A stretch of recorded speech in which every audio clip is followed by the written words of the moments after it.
हजार बार वादे किए और हर वादे को उन्होंने तोड़ा है। ये उसी का एक महत्वपूर्ण उदाहरण है और हम लोगों का, शिक्षकों का साथ देने आए हैं। जिन नेताओं ने विपक्ष में होकर इनको साथ देने का वादा किया था, वो आज कई सालों से सत्ता में हैं।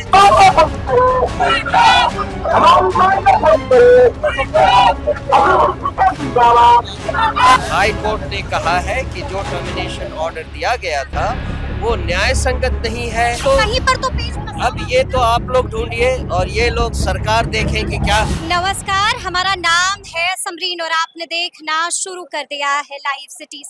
देखिए, आज 21 तारीख है और आज से ही विधानसभा का मॉनसून सत्र शुरू हो गया है। लेकिन इस वक्त की ब्रेकिंग खबर ये है कि अभी अभी जन सुराज के नेता आकर गर्दनी बाग में बैठ गए हैं। जी हाँ, बिल्कुल सही सुन रहे हैं आप, जन सुराज के नेता आकर गर्दनी बाग में बैठ गए। अब आप सोच रहे होंगे कि भला इसके पीछे कारण क्या है और अब मुद्दा क्या है। तो देखिए, ऐसे में लाइव सिटीज ने भी बिल्कुल एक्सक्लूसिव बातचीत की है जन सुराज के कार्यकारी अध्यक्ष मनोज भारती से। तो क्या कुछ बता रहे हैं मनोज भारती, सबसे पहले आप उनको सुनिए। देखिए, मनोज भारती जी हैं बातचीत के लिए। आज से ही मॉनसून सत्र की शुरुआत हुई है और आज आप गर्दनी बाग पहुंच गए, कारण क्या है? बेसिकली शिक्षकों की जो बात है वो हमारे पास पहले से भी आई हुई थी और आज हमें पता चला कि ये लोग धरने पर ज़्यादा संख्या में बैठे हैं और हमसे इन्होंने रिक्वेस्ट किया कि हमारा साथ दें।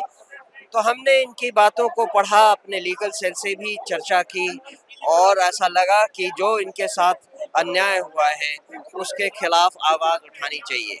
आज जो शासन में बैठे हैं, कुछ साल पहले जब वो विपक्ष में थे तब उन्होंने इन्हीं शिक्षकों से वादा किया था कि वो इनके साथ खड़े रहेंगे, लेकिन आज वो अपने वादे से मुकर रहे हैं।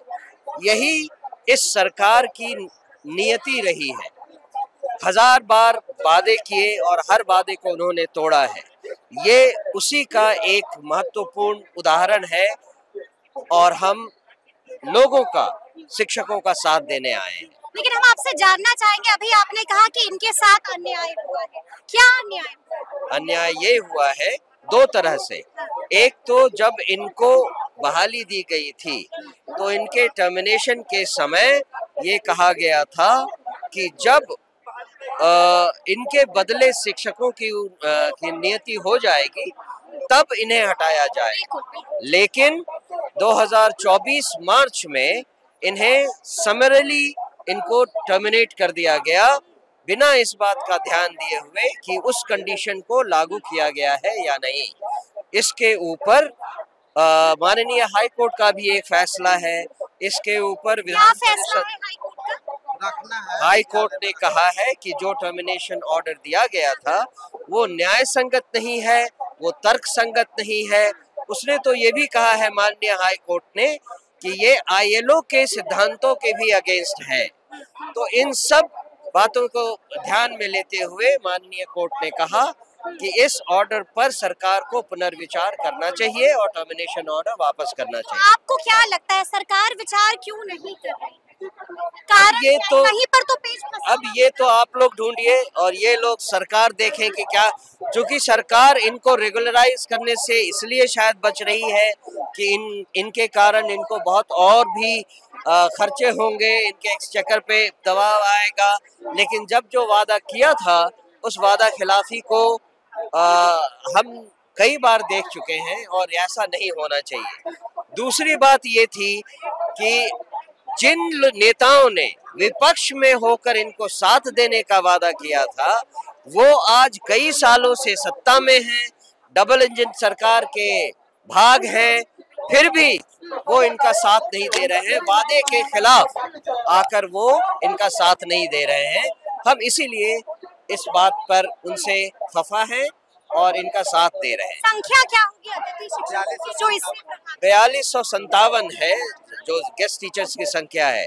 पर ये एक बड़ा मुद्दा भी है, क्योंकि ऐसे गेस्ट टीचर की तरह कॉन्ट्रैक्ट पे, चाहे वो डाटा एनालिटिक्स हो, चाहे वो रसोइये हो, चाहे वो तरह तरह के बाकी आंगनबाड़ी के लोग हों, इन सब को जिनको कॉन्ट्रैक्ट में लिया गया और उन्हें कॉन्ट्रैक्ट के मुताबिक न तो भत्ता दिया जा रहा है, न ही उनके साथ लीगलाइज्ड एक्शन किया जा रहा है। ये सारा का सारा मुद्दा एक साथ मिला हुआ है, एक ही तरह का है।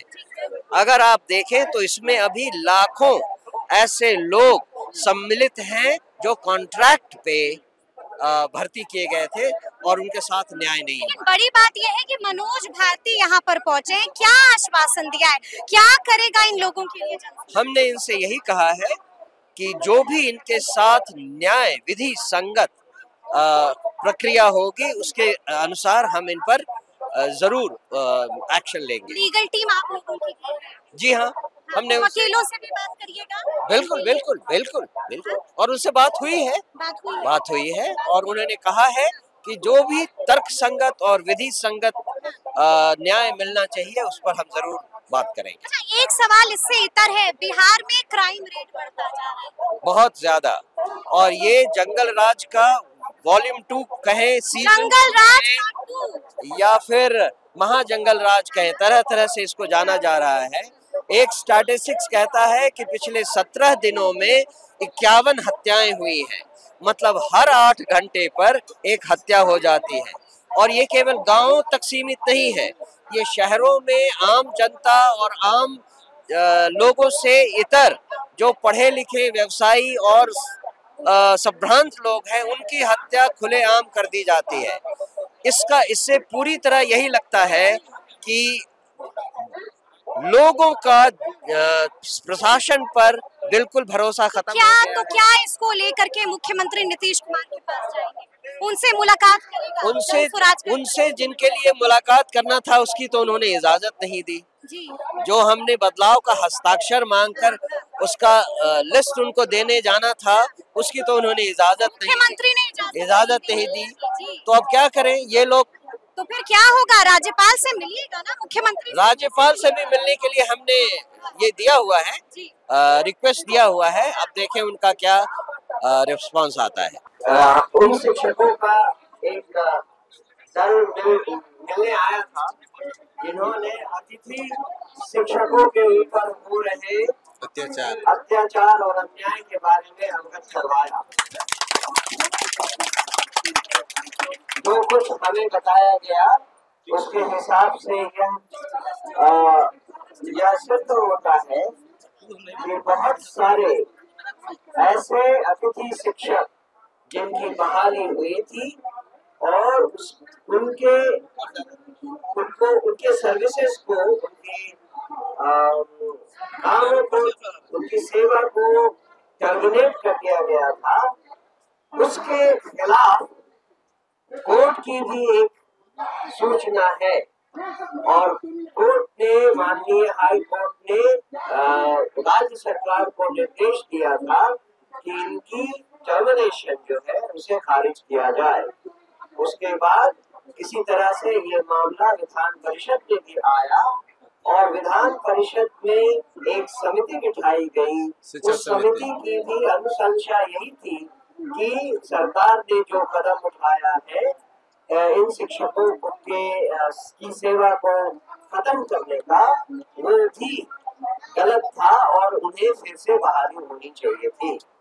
इसके अलावा मुझे ये भी पता चला है कि जो आज शासन में बैठे हैं वो जब विपक्ष में थे तब उन्होंने इन्हीं शिक्षकों को आश्वासन दिया था कि वो इनके साथ खड़े रहेंगे, लेकिन आज कई सालों से अब वो शासन में है पर फिर भी इन्हीं शिक्षकों की बात अब वो नहीं मान रहे हैं।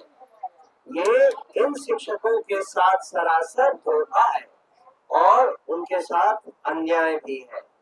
हम आपको केवल इतना बताने आए हैं कि हम आपके साथ हैं और आपके साथ हमेशा रहेंगे। बहुत बहुत धन्यवाद। तो सुना आपने क्या कुछ कहा है मनोज भारती ने। देखिए बड़ी बड़ी बातों का जिक्र कर दिया है, साफ साफ कह दिया है कि हमने मुख्यमंत्री को पत्र भी लिखा है। किस मुद्दे पर पत्र लिखा है इसका भी उन्होंने तस्करा किया है। तो अब देखना होगा कि आगे आगे क्या कुछ होता है। तो फिर ये पूरी बातचीत, ये पूरी वीडियो आपको कैसी लगी है कमेंट करके हमें जरूर बताइएगा। तो ऐसे तमाम अपडेट्स के लिए बिल्कुल ऐसे ही हमारे साथ बने रहिएगा और देखते रहिएगा लाइव सिटीज। बहुत शुक्रिया।